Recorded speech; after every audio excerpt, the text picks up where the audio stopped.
Le Surangama Sutra, 25 moyens de parvenir à l'illumination, deuxième session, quatrième partie sur 6 dans Entre Maître et Disciples, donné en anglais et en chinois, le 5 avril 2019 à Taïwan, aussi appelé Formose.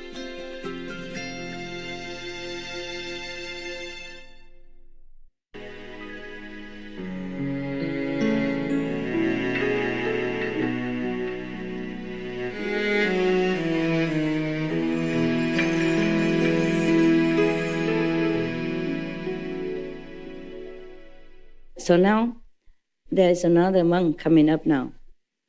Kusdra Pantaka arose from his seat, bowed at the Buddha's feet, and said to the Buddha first, I am deficient in the ability to memorize and do not have much innate intelligence. When I first met the Buddha, he means this one, Shakyamuni Buddha, the other two were talking about the past Buddhas that they learned with. But of course now they also learned with the Shakyamuni Buddha. But this one learned directly, just like the first five, yeah, or Ananda, yeah, or Sariputra, I guess so. I can't remember, yeah. Nowadays we take everything for granted, but that is also a miracle, you know. It's also one of the miracle power. 100 years ago we didn't have it. When I was a teenager, we really don't have it. Yeah. And then slowly we had black and white TV. And we have those big box that you can communicate as a telephone, but short distance. Not to America from Taiwan, no. Nowadays we say, oh, my phone. How come it's not working enough? You know, I have to buy a new one, you know, new new product, yeah? Or new iPad or iBox or whatever that is. Oh, man. You know, not enough that there's an number 6, you know, iPhone number 6. Have to buy number 7. Yeah, new coming. Yeah, stay in all day, all morning, all night in front of the eye office in order to get some eye, new eye, the first eye, you know, and then boast about it. Oh, I got the first 10, top 10, whatever, yeah? Remember? You know, right? Yeah, telling you. This is not good enough. Must be more. More I. Yeah, my God. We should be thankful every day, you know, really. Because I am so thankful that when I took a hot shower this morning and I was having a warm shower, you know, I said, wow, how wonderful. How wonderful that I even have hot water, running hot water. You know, in Himalaya you don't have. You bathe in the Ganges River, no matter what the season, yeah? Some ice cubes still floating on the water, and then you have to bath in that. But be happy that you live near the Ganges River already. I was always happy and always grateful. Because some monks and some practitioners, they live far away from the Ganges River. To go down the cliff, you know, and have to carry water up to their cave, which is on top of the mountain. Oh, it's many steps, or don't even have steps. You have to find your way, and it's not that easy, you know. The path is full of loose stones and rocks. You could, you know, lose your life anytime. And I stay in Rishikesh at that time, which is very near the Ganges River. Just take a short walk, you know, maybe 3 minutes, 5 minutes, you know, on the flat land. Not too flat, but, you know, not like very slippery or very slanted. No, very easy to walk, like you walk in the garden here. And go to the river and take a bath, and wash your clothes and hang on the rock. And then it dry in no time. India, very hot. It dry in half an hour. Or maybe half dry, and then you can wear already. And then when you walk back to your mud house, mud room, it dry completely. No need spinning machine, nada. I love that kind of life so much. I wish I could go back there. Just rent a mud house. It costs like a gift, you know? Costs a few rupees. It's not even $1.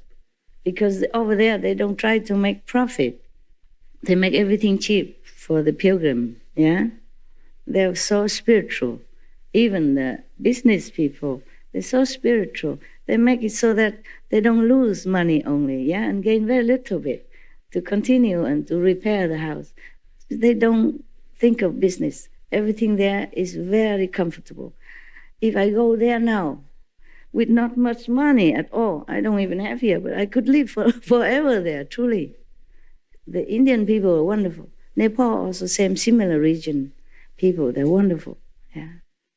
And come to talk about it, why don't I just go there? Why dream about it? Why don't go back there?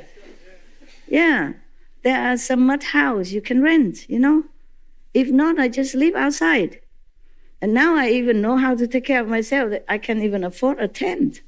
I can afford the bus and the horse so that I don't even need to carry. When I was alone, I can't afford it. I have to sell in or get rid of things because I'm alone. I can't afford to carry a lot. If I go to India and I have an ashram, you can also come, you know. I don't know. See where life takes me, because I really love that type of life. And I can meditate as much as I want. Evening I climb to the roof. It's flat, mud roof, flat. There's no ladder. I was so good. Now I cannot do that. At that time I just climb up like nothing. There's some little hole in the mud house, you know, and you just use your toe to grip on it and it come up. Nowadays, if you pay me, I won't dare, you know. Truly, at that time I was kind of invincible. I do anything, go anywhere, drink dirty Ganges water from the downstream on the lowest area where the lepers living up there, on top, higher up. Nothing happened to me. Has a big fever, going to Bodh Gaya in summer, you know, when the heat hit you, like you could not even walk. You walk like this. Like you're climbing the big hill. And it's only flat road, but it's so hot. Even Indian people don't dare go out. I was so naive. I walk in the noontime because I'm eager to go to see Bodh Gaya, you know, where the Buddha sit under the tree, the Bodhi tree to become enlightened. I was eager. I did not know time or no sun, nothing. And I walk, and it seemed like you carry a mountain and walk up another mountain. And the big typhoon were blowing you down. That heavy. Oh, I just walked like crawling, like, you know, like this. Truly like this. You know, oh, very, very effortful. And then I got a sunstroke. Got sick. After I seen the Bodhi tree, fine, I go back. But somehow there is a little temple. They give me congee, you know, rice congee and winker tofu. And I recover. And then I go to see another garden where the Buddha preached. I got another stroke again. I get a stroke. And then somehow, before I collapsed, I landed right in front of a temple again, Buddhist temple. And one of the Lama there, he's a Lama, but he is purely vegetarian. And he cooked me vegetarian food and take care of me until I recover. You know, he put me in a bed and cover me with, it like something with a net, yeah? But the structure, you know, cover me like this. He touched my forehead and said, oh, big fever. Yeah, big fever. He talked some Chinese. Big fever. He didn't say high fever. Big fever. Oh. And then he cooked for me vegetarian. I said, is all this vegetarian? He said, yes, I'm vegetarian myself. And later, when I was first in Taiwan, I sent him some vegetarian food from Taiwan because he didn't have much there, you know. But such a big heart, yeah. In front of us, I don't know what is a Deer Park Garden or something, I forgot. Or Varanasi, something. Yeah, I forgot. There was a temple. I just landed up in some temple like that. When I really needed, I had no more strength left. Just collapsed, you know, in front. So they took me in and take care. And just simple congee, you know, like rice soup like you eat in the morning, and tofu, bean curd, that's it, and I recover. I say, how did you know how to cook rice soup? He said, my master taught me, you know, if somebody's sick, you don't give rice, you give rice soup. Yeah. His master is a Taiwanese, a monk, Taiwanese monk, and he's vegetarian, of course. Yeah. Yeah, it's so many. It's miracle all the time, yeah? There's no problem, no big deal. I was so eager at anything for enlightenment, so I just go here and there, do anything without considering me as a very fragile young woman. Yeah. But God takes care of everything. Like a book we said, no? God takes care of everything. He did truly take care of me. So this is Kusdra Pantaka talking, yeah? When he first met the Buddha, he said, I heard the Dhamma and left the home life. But when I tried to remember one line of a verse by the thirst come one, I went through 100 days, remembering the first part and forgetting the last, or remembering the last and forgetting the first. He has no memory faculty, not very sharp. He tried very hard to remember what the Buddha said. Yes, in those days, and nowadays also, in many parts of the world, people don't have other facility, or they just do like tradition, memorizing the whole Bible or the whole Quran, memorize the Buddhist scripture. I also did memorize some. You have to memorize some, like the morning service, the evening service. And when you make offering to the Buddha and recite some mantra for the ghosts and all that, you must know. I had to memorize also some, yeah.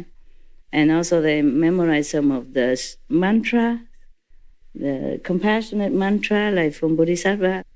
It's a long mantra, yeah, or some shorter mantra. But even in a morning service, you have to remember. You cannot just sit in front of the Buddha, bowing and then reading. You have to prostrate to the Buddha and, oh, I forget. What was it, Buddha? What was it? What was the last part before I bow? I forgot. You have to learn by heart, yeah? Like you have to make offering to the Buddha. I learned both Chinese and Vietnamese. Yeah, in the morning you have to make offering. Yeah, like Gong Yang Jing Jing Fa Sheng No Che No Fo. You make offering to different Buddhas, and then you make a mantra for the ghost, something like that. It's like chanting. It's very nice, very beautiful. You have to learn the whole process. Yeah, you cannot take a book. Oh, where was I before? Over here, I can ask you, where was I? What did I say? But in front of the Buddha assembly, how many monks, many nuns, and you have to read fast, like everybody else. You can just, wait a minute, I forgot. Wait, all of you, wait a minute.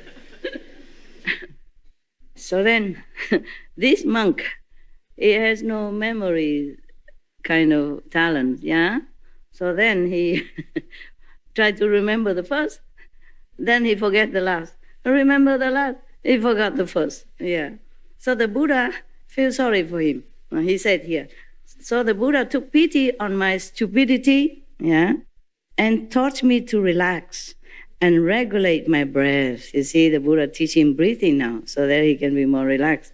Yeah, the Buddha also teach breathing technique now. Yeah, I contemplated my breath thoroughly to the subtle point in which arising, dwelling, change, and extinction happen in every sana, every nanosecond, he said, okay? Every ksatna, that means nanosecond. In Sanskrit, it says ksatna, yeah. But he realized every nanosecond that because he contemplated the breath thoroughly, yeah, until to very subtle point, so that he see the arising, dwelling, change, and extinction happen all the time in this world or the other world. Yes, every nanosecond, something new arise, something change, something exists, destroy every nanosecond. So he continued, my mind suddenly attained vast non-obstruction until my outflows were extinguished and I accomplished arhatship. Beneath the Buddha's seat, I was sealed and certified as being beyond learning. I mean, he's already enlightened, yeah.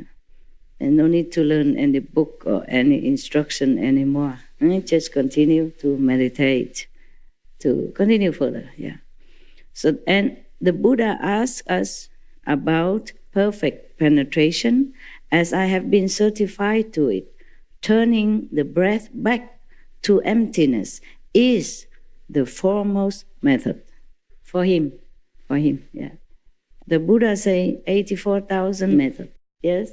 So the Buddha taught him this breathing method. But it's not a normal like breathing that you get enlightenment. It's not. You have to turn it back to the emptiness. There were no more breath at all exists. Before the breath even come. That's the original emptiness. That's how he get enlightened. So, you think you want to learn this? Breathing? Some people still do. They have pranayama and they have breathing technique, yeah. And all kind of things, yeah, yes. There are different teachers, teach you different things. In India, there are many methods, okay? They have some royal technique, hatha yoga, and other things, yeah, they call different names, yeah. So now another monk arose from his seat. His name is Gavampati. Bowed at the Buddha's feet and said to the Buddha, I have mouth karma created from a past offense. I slighted a shramana, and in life after life, I have had this cow cut sickness, because he probably cursed one of the novice monk before, many lives before. And life after life, he still have to have that cow cut sickness, okay? So the third come one taught me the mind ground Dharma door of the purity of a single flavor. My thought was extinguished. I entered samadhi and contemplated the awareness of flavor as not having a substance and not being a thing. As a result, my mind transcended all worldly outflows. Internally, this is a result, you see. Internally, I was free from body and mind, and externally, I abandoned the world. Not like going to the moon, I guess, no. Meaning he not attached. I left the three existences far behind, just like a bird released from its cage. I separated from filth and wiped out defilements. And so my Dharma I became pure, and I accomplished a hardship.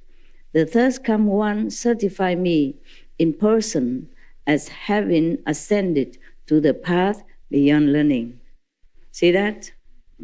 This is another method that the Buddha taught him. Maybe it depends on their faculty and their ability and their intelligence. Yeah, even the Buddha get the so stupid student, he still can raise him up to a hardship. But being stupid is not a sin. Being stubborn, being big head, big ego is a problem that separate you from Buddha nature, and stop yourself from understanding the real teaching of the Buddha inside, not the talking outside. That's why this monk before, he cannot even remember one sentence. Yeah, he forget the front or forget the back. He still can attain a hardship because he's not arrogant. That is the point. You see, he has no ego to obstruct him. Ego is the worst enemy that we can have as a practitioner. Just too much fixation on the outer, phenomena and allurement, and then forgot to go inside. Or too much proud of small attainment or small success, physically or emotionally or spiritually. This is all very detrimental to our spiritual progress.